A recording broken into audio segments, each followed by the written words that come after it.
Assalamualaikum warahmatullahi wabarakatuh. Perkenalkan, nama saya Deyan Nuryanti dengan NIM 124106042. Dalam video ini saya akan membahas tentang teori pengurangan ketidakpastian atau bisa juga kita sebut sebagai uncertainty reduction theory. Dalam ilmu komunikasi, teori ini membahas bagaimana manusia berkomunikasi untuk mengurangi ketidakpastian mereka, terutama terhadap orang yang baru pertama kali mereka temui atau terhadap orang yang belum saling mereka kenal. Teori ini juga dikembangkan oleh Berger dan Calabrese pada tahun 1975. Dalam teori ini ada 3 komponen utama. Yang pertama tentunya ada ketidakpastian. Dalam menjalin hubungan, tentunya kita sebagai manusia akan merasa tidak nyaman ketika ada ketidakpastian. Yang kedua ada pengurangan ketidakpastian.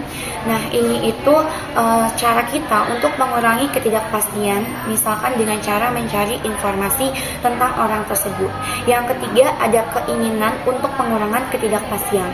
Ini merupakan motivasi atau dorongan kita untuk melakukan komunikasi secara interpersonal terhadap orang tersebut. Nah, kita sebagai manusia juga ternyata punya 3 strategi untuk mengurangi ketidakpastian ini. Entah kita lakukan secara sadar maupun secara tidak sadar. Strategi tersebut diantaranya ada strategi pasif, strategi aktif, dan strategi verbal. Yang pertama, strategi pasif, ini itu kita tidak berinteraksi langsung dengan orang tersebut, tetapi kita memperhatikan perilaku mereka seperti gaya bahasa atau bahasa tubuh juga bisa banget kita perhatikan. Yang kedua ada strategi aktif, ini dimana kita mulai mencari informasi dengan pihak ketiga atau bisa juga kita cari informasi orang tersebut melalui media sosial. Dan yang terakhir ada strategi verbal. Nah, dalam strategi ini kita udah mulai melakukan interaksi secara langsung dan kita akan mendapatkan informasi yang lebih jelas dan spesifik.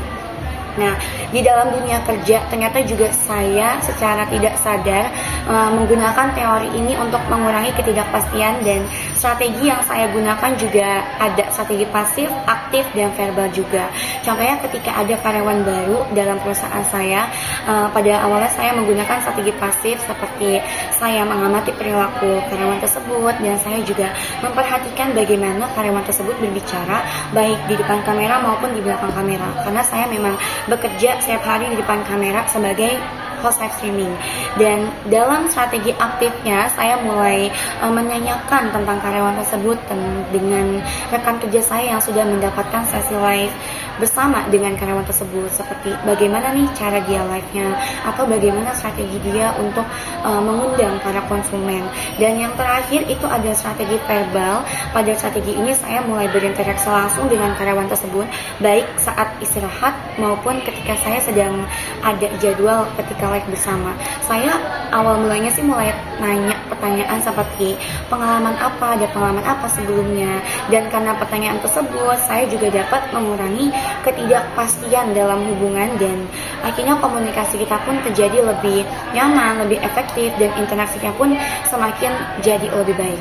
Jadi pada dasarnya interaksi teori pengurangan ketidakpastian ini juga sangat-sangat dibutuhkan kita sebagai manusia untuk menjalin hubungan atau ketika kita ingin membangun hubungan interpersonal, karena tanpa teori pengurangan ketidakpastian ini sebuah hubungan tidak akan terjadi. Terima kasih, sekian dari saya. Wassalamualaikum warahmatullahi wabarakatuh.